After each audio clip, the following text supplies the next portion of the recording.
All right, welcome back to another episode of That's a Fact TV. It's your boy Ghost. First off, today we're gonna be doing a reaction video. I figured for the new year we would try something new. I've never did a reaction video myself. This is my first time doing a reaction video. I came across this video the other day on YouTube. I thought it was hilarious just by the title and by the way bro start the story off. Some dude named Jumpsuit Pablo or something. Probably got that name in prison, probably because all he wore was jumpsuits. Probably, probably had a musty-ass jumpsuit or something. But, we're going to get into this video about how he says he took over a black gang. And, come on, let's get into it. Not only did I join a black prison gang, by the end of my 10 years in South Carolina prison, I quickly became the most important member at any prison yard I went to. But since I looked like this right before I went to jail, I'm sure you're thinking, crazy too. This like guy's full of crap. Like, but trust me, the story is true. Johnny, and it begins shortly after I survived my brutal initiation. An initiation into the gangster disciples. Now, South Carolina prisons aren't divided by race like some prisons such as California are. My prison system was only divided into Bloods, Crips, gangster disciples, and neutrals, which are inmates who aren't a part of any gang join. But that still doesn't explain how you took over and became the most important member on any yard you were sent to. Well, some inside secrets were passed to me that I wasn't supposed to know. And at this point, I'd already learned the single most important lesson, in my opinion, when it comes to prison survival: always remain useful. See, if you're not useful to someone, then you're useless to everyone, and you don't want to be useless in prison. More than that, I later realized if you become the most useful person to the most powerful people, then you also become very powerful. So, how did I become so useful? How did I become the most useful? Well, basically it was because I was a financial golden goose. No, I wasn't rich prior to prison. I remember eating a biscuit I dropped on the pea-stained floor because I was so hungry because I had no money for commissary. All this was learned within my new environment. And basically any and everyone I chose to have in my circle by relation started getting much more money than they ever had. And this meant nobody better even think about laying a finger on me. And of course, I chose the most influential, powerful, and dangerous to be in this circle. I understand. Therefore, it was in their interest that I not be harmed by anybody. So now I see what's going on. Like, I've seen this happen plenty of times. Somebody basically sunned him. Somebody who was in a gang basically sunned him. And because he must have had some kind of motion going with the phones or bringing in the drugs or had money, whatever. And what they did was they made him think, or made him part of the gang or whatever, so they could live off him and bid off him. And that's how they was getting their money. They basically used them as the bag. Basically, they used them how 9-3 used Tekashi 6ix9ine in New York. He was the bag, and they basically were just using him for the bread.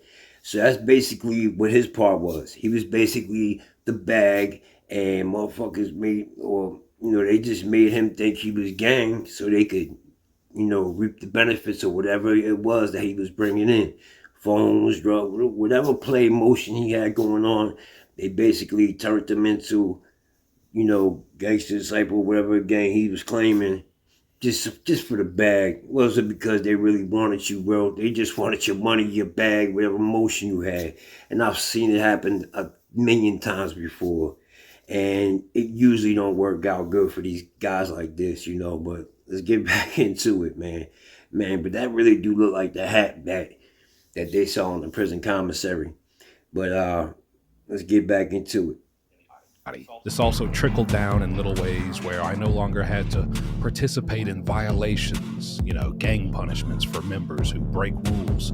And they'd tell me, don't worry about it, just go back to my cell and do what I was doing before.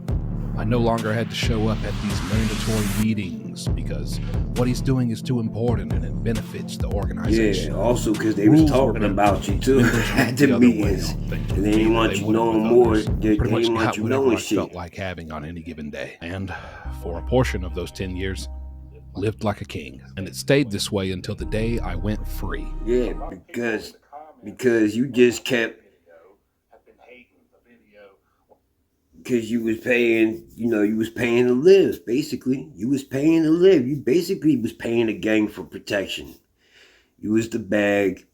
They basically protected you while you made sure to, like you said, the influential members, you made sure they had bread, and basically they made sure you was good. But they told you stop coming, you ain't had to come to no gang meetings, nothing. Because they basically didn't want you knowing about nothing.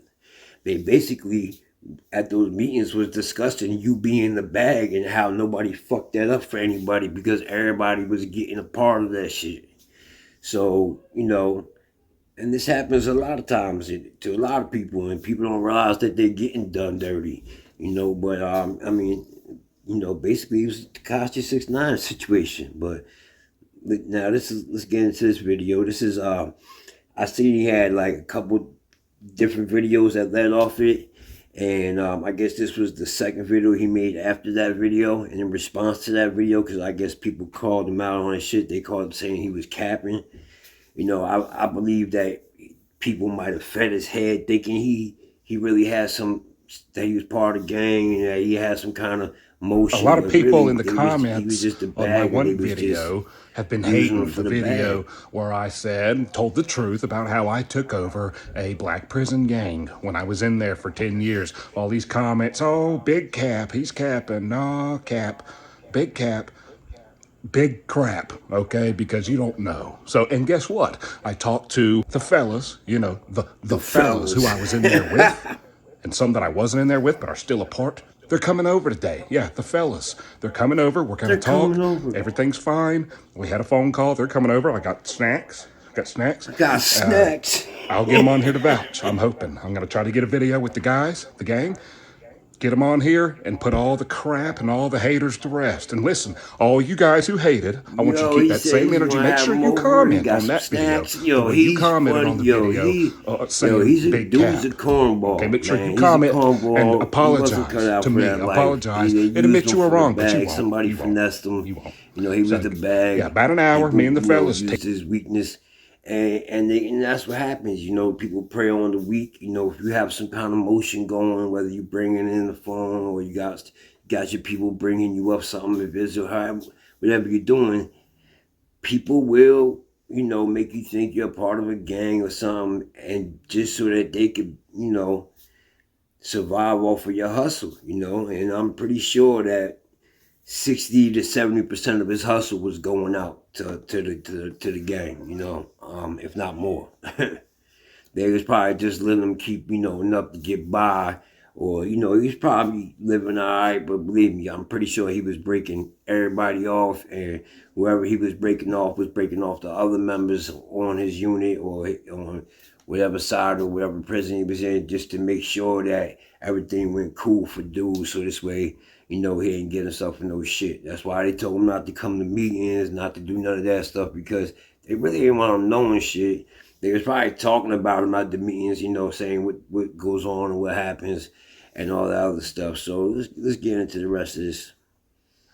And listen, all you guys who hated, I want you to keep that same energy. Make sure you comment on that video the way you commented on the video saying big cap. Okay, make sure you comment and apologize to me. Apologize and admit you were wrong, but you won't. You won't. So, yeah, about an hour, me and the fellas teaming up. A few moments later. Oh, sorry, we look chip. I apologize for the video I made. They done removed some of his furniture. They done took the love seat out and a sofa. And I didn't take over.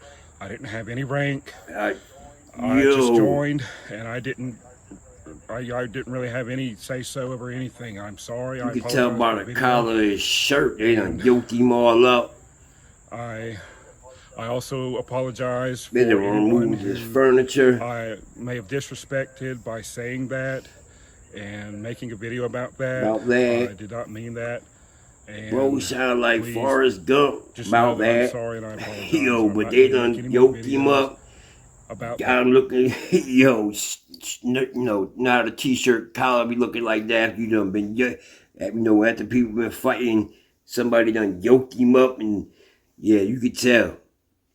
When the fellas came over, I guess they just didn't want to have talk and have snacks. I guess they weren't too happy with them snacks. They probably wanted to get broke off with some bread, and you probably wasn't talking right, and they was probably telling you like, bro, that shit was that was down there. They was letting you live, but that shit, my man, like, and you shouldn't be talking about that type of shit, like into that depth.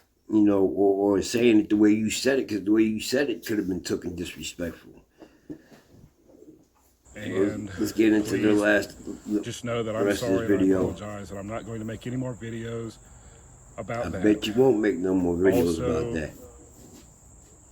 Also, I did not, and I'm no longer a member. So, again, I apologize. I bet you ain't no longer a member. And everyone who felt disrespected.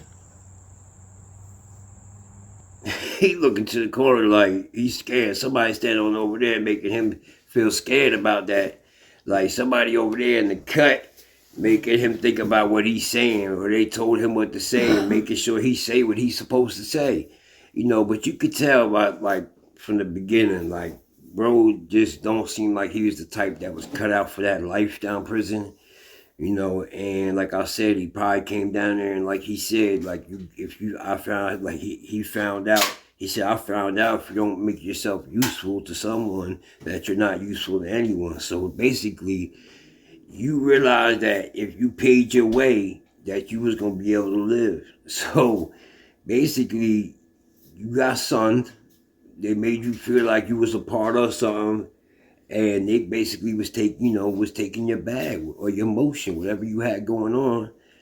The gang was basically maneuvering it. You know what I'm saying? Just like how they was doing 6ix9ine up in New York. You basically got 6ix9ine. But yo, that's crazy. And that does look like the hash they saw commissary down there. But yeah, I see this happen so many times, man. It's a shame, bro. But it was good. It was good. That was my first reaction video. Let me know if you want me to start doing more reaction videos. Leave some comments, some likes, man, and subscribe, man. It don't cost you nothing to subscribe, man. Subscribe for some. I got some good content coming up in the future. Some more reactions coming, and just let me know what you thought about this video. And for that, man, hope everybody have a good New Year, a blessed New Year, and I'll see you on the next one.